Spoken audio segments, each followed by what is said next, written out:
Hi guys, welcome back to my channel and welcome back to the Mamiya RZ67 with a 645 back in the roll of FP4.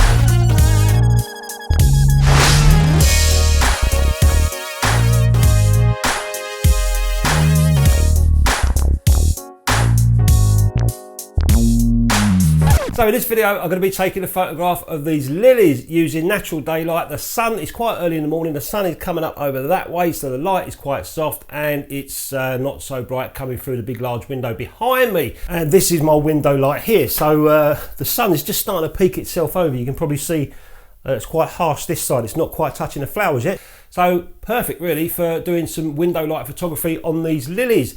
Inside this Mamiya RZ67 I've got a roll of Ilford FP4, a good solid film. I don't often use it as much as maybe I should, but it's a good solid film. So I've got a roll of 120 FP4 inside there, and just need to set up, meter up, take some photographs of these lilies, changing the compositions, cutting away some of the leaves, and hopefully get 15 shots of something different on each frame until maybe I get to about 6 or 7 down and start getting bored and duplicating. I don't know, see what happens. I've already set up my background, you just saw that. This is my background that I use mostly for portraits, and like I said, I've had this for quite some years, and it's just a window blind that I got from a home depot store, and attached to inside the tube up here where it usually attaches to the window, I've got a long plumber's pipe, so I can attach it to two light stands and take it wherever I like, really portable. So this is what I'm going to be using for my background. It's white, but it's further away from the lily than the window, so in the background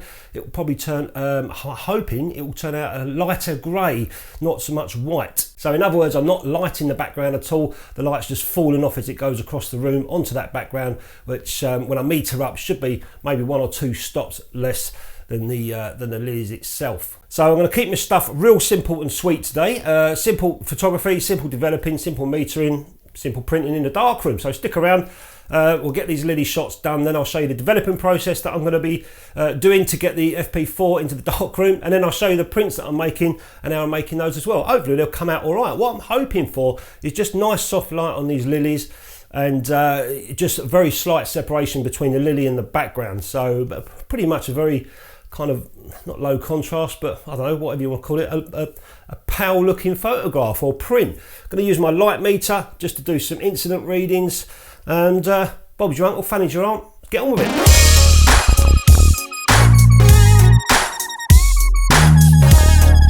Now I did do this shoot the other day, and but I just got too close to the lily. When I looked at the negatives I realised there wasn't much breathing space going on from them. They almost looked crushed inside the frame on the negatives, and I'll show you a couple of scans now so you can see what I mean.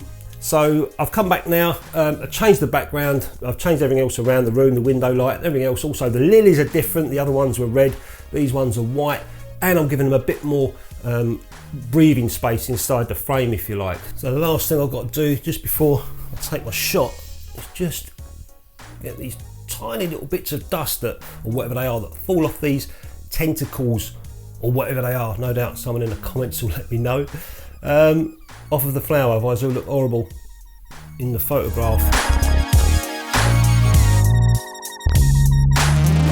And whilst I'm on the subject of comments, I've just got to say a massive thank you to those that support the channel in the comments section on the videos that I make. Some comments are really good value, and I really do appreciate you taking the time to write them. So with all this looking a bit bushy, I'm now going to take away all these bits. So we've just got to stalk, make it a little bit cleaner.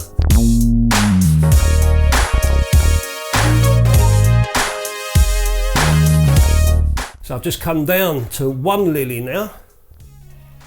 I've put the others back in the wife's vase. Hopefully she won't notice that I've dissected her lilies, but I do have to get rid of all the evidence.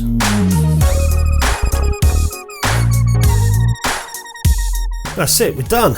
Last shot. Thank Christ for that. There's the film. Just going to take that in the darkroom, put that in my tank, get developing. So I'll show you guys all my development setup. I'm about to develop the film. The FP4 is sitting inside this Paterson tank at the moment, and that's the same as this Paterson tank here. So what I'm using is one of these. Plastic reel for the film to go on. It's like a ratchet. You feed it through, and then you ratchet the whole film on. Plop it inside your tank, the right way round.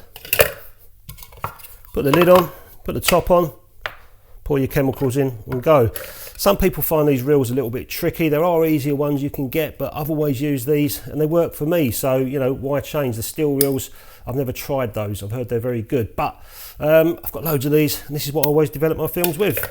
Onto the chemicals, I'm using Ilford's stop bath. Now some people use water or maybe white vinegar, I've heard, but you know, sometimes I use water if I'm developing films for testing and stuff like that or what have you. But anything that I want to, you know, that I feel has got any value to it, I'll use Ilford's stop bath, always have done. Sometimes I use Fotospeed, but I've got some Ilford in this time, so it's very cheap and cheerful. 1 part to 20 that mixes, lasts ages, and you can reuse it as well. And again with a fixer, I use Fotospeed's Odorless FX30 fixer, and this stuff is great, very good value. That's what I use as well, and again you can reuse that on other films until it gets exhausted. And once I've mixed it up, the stop bath, I put it in these bleach bottles, thoroughly washed out. These are 29p in the supermarket. Pour the bleach down the toilet, clean your toilet, and then thoroughly wash the bottle, put your mixed chemicals in. So this is my stop bath. I've used that a couple of times so far, so that's not exhausted yet. And the same with the fixer. Fixer's in there. I've used that on a couple of films. That's not exhausted yet. So I've got my tank. I've got 3 jugs. 1 for fixer, 1 for stop, 1 for developing. You can see I've already got my water inside there. And I'm going to be using Ilford's ID11. This is not the container that ID11 comes in. It's a powder mix, but you get the idea. So my ID11 is sitting in there, and I haven't got much of this left. I want to use ID11 because I've got a little bit of this stuff left and I want to use it up. So I'm going to be using ID11, but usually I would go 1 part to 1 part. Because I haven't got much left, I'm going to go 1 part to 2, and I'll show you how I do my calculations for that measurement.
So I took photographs of my negatives using DSLR for my own reference, and then I chose one particular negative to make a print of, and this is the one here. I started off with a test strip, 2 seconds with a 2.5 grade filter, 2, 4, 6, 8, 10. You can't even see 2, but 4, 6, 8, 10. So I thought, let's have a look at 6 seconds.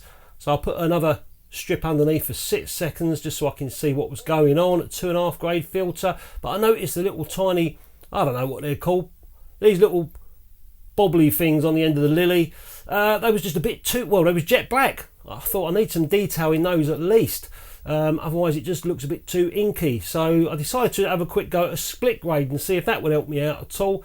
So with a 2.5 grade filter at 6 seconds, I use a contrast 0 for 3 seconds and a contrast 5 for 3 seconds. But that contrast 5, again, was just banging straight into those little tiny pellets at the end. I'm going to call them pellets. The little tiny pellets at the end. So then when I went forward, I thought, okay, let's try and pull the contrast right down and see what happens with these little pellets.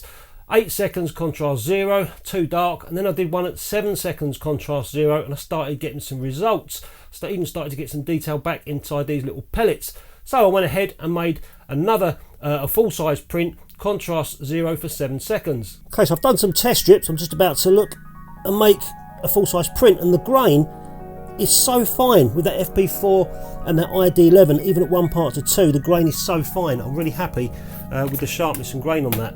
So you notice what I've done with the easel is I've cropped it to a square format. This is an 8.5 by 8.5 inch print. I've done that because I like square format, and I haven't got a square back for that Mamiya, but it doesn't matter. I'm just going to crop off some of that portrait from the 645 and make it square. It's my darkroom, my photograph. I do whatever I like and how I like to do it. So that's pretty much it. Right, okay. So there it is there. I think it looks much better in a square format. It just sort of makes it sit on the paper much nicer than too much room at the bottom or top. So in it goes into the developer. Hopefully this will come out alright. Not sure whether I should have done a little tiny bit of contrast 5 in the middle, looking at the test strips, but we'll soon see when it comes out.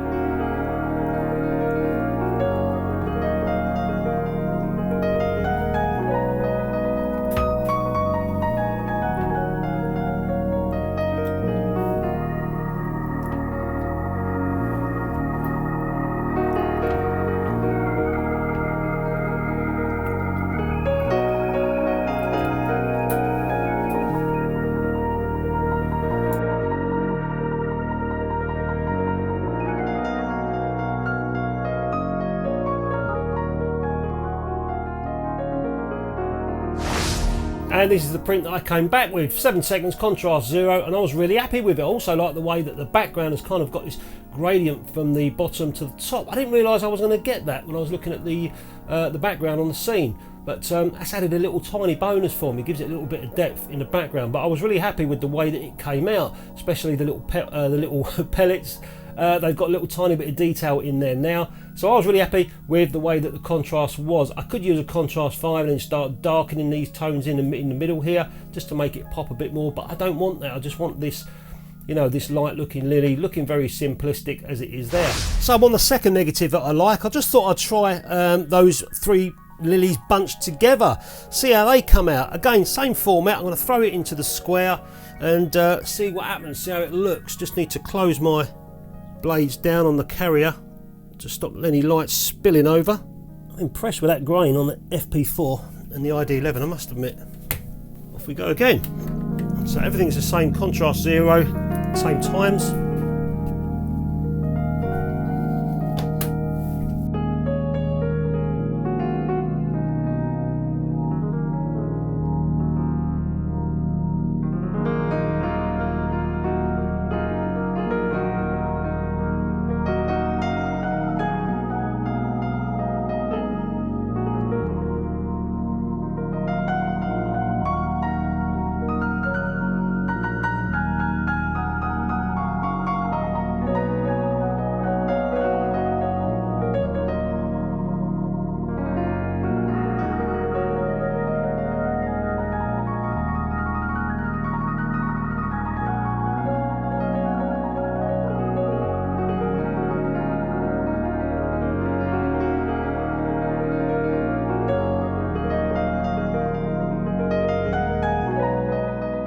And that's the one that I just made. It's nice, I like the composition, I like all them lilies bunched together, but this one, it just had a little bit of bruising on the leaf. Possibly where my wife was bunching the lilies together for the vase, because it certainly wasn't me.